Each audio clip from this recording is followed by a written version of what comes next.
નમસ્તે વિદ્યાર્થી મિત્રો, આપણે હવે આજે ધોરણ 8 માં સેમ 2 નું ચેપ્ટર એટલે કે ચેપ્ટર નંબર 8 રાશિઓની તુલનાથી શરૂઆત કરશું. કોઈ વિદ્યાર્થીએ સેમ 1 ની અધૂરી બુકમાં જો બુક બનાવી હોય તો વચ્ચે પેજ બેવડું વારી અને સેમ 2 કરીને આ ચેપ્ટર સ્ટાર્ટ કરી શકે. જેને નવી બુક બનાવી છે અને આગળ જો એક પેજ લખ્યા હોય તો સ્કેલથી કટ કરી નાખે અથવા હશે તો પણ ચાલશે, વાંધો નથી સેમ 2 ની બુક માટે. બરોબર. હવે ચેપ્ટર નંબર 8 માં શરૂઆત કરતા પહેલા થોડીક સમજૂતી સમજશું આપણે, જેમાં સૌપ્રથમ ટોપિક છે ગુણોત્તર. તો ગુણોત્તર સૌપ્રથમ કોને કહેવાય? તો કે ગુણોત્તરમાં કોઈ પણ બે એકમ હોય છે. એ બી બે વિદ્યાર્થી છે, એના માર્ક્સ મેં કોઈ વિષયના લખ્યા છે 2 અને 4. તો કોઈ પણ વસ્તુની સરખામણી કરવી હોય તો તેના માટે બે વસ્તુ જોઈએ, આપણી પાસે બે સંખ્યા જોઈએ એ રીતે. તો ગુણોત્તર કોને કહેવાય? સૌપ્રથમ તો કે એક સંખ્યા કરતા બીજી સંખ્યા કેટલા ગણી છે અથવા તો કેટલામો ભાગ દર્શાવતી જે સરખામણી છે એને આપણે ગુણોત્તર કહીએ છીએ. તો ગુણોત્તર માટે બીજું સમજી લેજો, ગુણોત્તરમાં એકમ બંનેના સરખા હોવા જોઈએ. જેમ કે 5 રૂપિયા અને 50 પૈસા છે તો એકમ સરખા નથી, તો સૌપ્રથમ એકમ સરખા કરવા પડે. 5 રૂપિયા છે તો 500 પૈસા. હવે જ્યારે બંનેના એકમ સરખા થઈ જાય છે પછી તમે ગુણોત્તર લખી શકો. ગુણોત્તર લખવામાં પહેલી સંખ્યા છે એ અંશમાં લખવામાં આવે છે અને બીજી સંખ્યા છે એ છેદમાં લખવામાં આવે છે, અથવા તેને બીજી રીતે 500/50 આ રીતે દર્શાવવામાં આવે છે. અને ગુણોત્તરનો જવાબ હંમેશા અતિ સંક્ષિપ્ત રૂપમાં લખવામાં આવે છે. 5, 10, 50 એટલે 10/1 અથવા 10/1. તો અતિ સંક્ષિપ્ત સ્વરૂપમાં લખવામાં આવે છે, એકમ સરખો કરવામાં આવે છે, એને અંશછેદ સ્વરૂપે અથવા તો જેમ સ્વરૂપે દર્શાવવામાં આવે છે. હવે જે જવાબ મળે છે એમાં ગુણોત્તરને કોઈ એકમ નથી. બીજી વસ્તુ સમજી લઈએ આપણે, કોઈ પણ અપૂર્ણાંક તમને આપ્યો હોય અને તમને એમ કીધું હોય કે આને ટકામાં ફેરવો તો તેને 100 વડે ગુણવામાં આવે છે, અને ટકા આપ્યા હોય એનો તમને અપૂર્ણાંકમાં ફેરવવાનું કહે તો 100 વડે ભાગવામાં આવે છે. બે વસ્તુ યાદ રાખજો ખાસ, અપૂર્ણાંકમાંથી ટકામાં ફેરવવું હોય તો 100 વડે ગુણવાના છે, ટકામાંથી તમારે અપૂર્ણાંકમાં ફેરવવું છે તો 100 વડે ભાગવાના છે. ક્લિયર આટલી વસ્તુ? હવે બેઝિક છે, આપણે 7મા આખું ચેપ્ટર શીખી ગયા છે રાશિઓની તુલના કરીને, જેમાં પણ ચેપ્ટર હતું. બરોબર છે. તો હવે આપણે સ્વાધ્યાય 8.1 જોશું. બધા ટેક્સ્ટ બુક સાથે રાખે લેક્ચર જોવે ત્યારે. 8.1 તમને પેજ નંબર 119 પર આપવામાં આવેલું છે, જે તમારે ઘરે કરવાનું હશે એટલે ખાસ જોવો. બેઝિક સમજાવી દઉં છું. આમાં એ દાખલો છે પહેલામાં કે સાયકલની ઝડપ 15 કિમી કલાક અને સ્કૂટરની ઝડપ 30 કિમી કલાક છે. તો દાખલો કઈ રીતે ગણશો?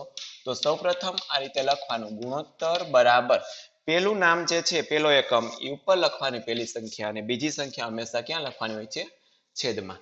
15/30. તો સાંભળો, 15 એકા 15 ને 15 2 30. 1/2 અથવા 1/2 આ રીતે દાખલો ગણવાનો હોય છે આનો. હવે બીજો ને ત્રીજો છે એમાં બી માં જુઓ 5 મીટર અને 10 કિમી. હવે એકમમાં તમે કન્વર્ટ કરો ત્યારે ખાસ યાદ રાખવાનું, નાના એકમમાં ફેરવવાના છે. રૂપિયા ને પૈસામાં પૈસા નાના છે તો પૈસામાં ફેરવવાના છે. એ જ રીતે મીટર અને કિમી છે. બરોબર. તો કિમી છે અને મીટરમાં ફેરવી અને આ રીતે દાખલો કરવાનો રહેશે, એટલે 10,000 મીટર આવશે. ત્યારબાદ સી છે 50 પૈસા ને 5 રૂપિયા. તો રૂપિયાને પૈસામાં ફેરવી નાખવાનું છે એટલે 500 પૈસા થશે. ત્યારબાદ નીચે આપેલ ગુણોત્તરોનું ટકાવારીમાં રૂપાંતર કરો. ગુણોત્તરનું ટકામાં રૂપાંતર કરવાનું કીધું છે, એટલે પેલા દાખલામાં 3/4 આપ્યું છે તો પેલા આ રીતે લખવાનું, 3/4 ગુણ્યા 100. ટકામાં રૂપાંતર કરવાનું હોય એટલે ગુણ્યા 100 કરવાના. આની સાથે છેદ ઉડાડવાના છે. 25/4 100 પછી 3 ગુણ્યા 25 એટલે 75%. આ રીતે બીજા પ્રશ્નમાં બે દાખલા કરવાના છે. ત્રીજામાં 50 વિદ્યાર્થીઓમાંથી 72 વિદ્યાર્થીઓ ગણિતમાં રસ લે છે, તો કેટલા વિદ્યાર્થી ગણિતમાં રસ લેતા નથી? હવે કુલ ટકા 100 હોય, એમાં 72 વિદ્યાર્થી રસ લે છે 72%, તો 28% રસ લેતા નથી એવું થાય સાબિત. બરોબર છે. તો કુલ વિદ્યાર્થી 25 આપ્યા હતા, તો 100% બરાબર 25 વિદ્યાર્થી.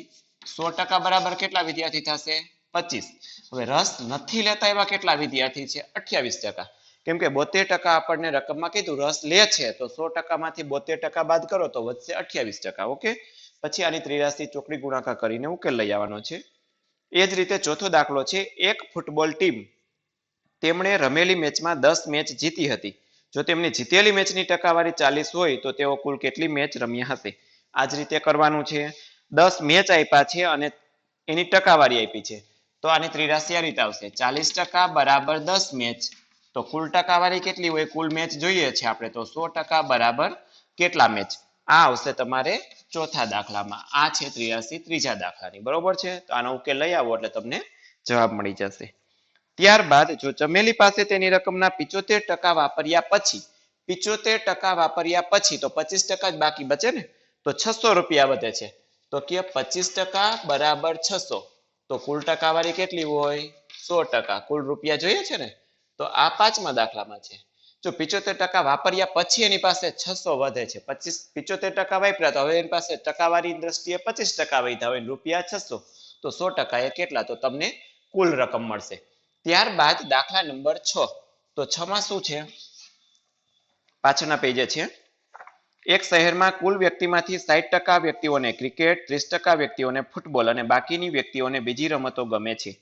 હવે ટકાવારી કુલ 100 હોય એમાં 60% ને ક્રિકેટ અને 30% ને ફૂટબોલ તો 90% થઈ ગયા તો બાકી રહેલ ટકા કેટલા વધશે 10% બરોબર છે તો ક્રિકેટમાં 60% ફૂટબોલમાં 30% અને અન્ય બીજી રમતોમાં 10% વધશે વ્યક્તિ કુલ કેટલા કીધા છે 50 લાખ વ્યક્તિઓ 50 લાખ કીધા છે એટલે આપણે અહીંયા અંકમાં લખશું આ રીતે 50 લાખ બરોબર છે તો ત્રિરાશી શું મૂકવાનું છે તો કે 100% બરાબર 50 લાખ વ્યક્તિ તો બધાની પેલી એ કરીને દાખલો કરવાનો ક્રિકેટ માટે તો 60% બરાબર કેટલા 60% ક્રિકેટ માટે ફૂટબોલ માટે 30% મૂકવાના બી દાખલો કરીને અને સી દાખલો કરી બીજી રમતો માટે અહીંયા 10% આવશે ત્રિરાશી આની આ જ રહેશે ક્રિકેટ 60% એટલે 100% એ 50 લાખ વ્યક્તિઓ છે તો 60% એ કેટલી વ્યક્તિઓ એ બી સી ત્રણ દાખલામાં અલગ અલગ થશે તો આ રીતે તમારું આખું સ્વાધ્યાય મેં અહીંયા સમજાવી દીધેલું છે તો વ્યવસ્થિત પ્રેક્ટિસ કરજો અને ખાસ સાદુરૂપ વ્યવસ્થિત આપશો તો તમને જવાબ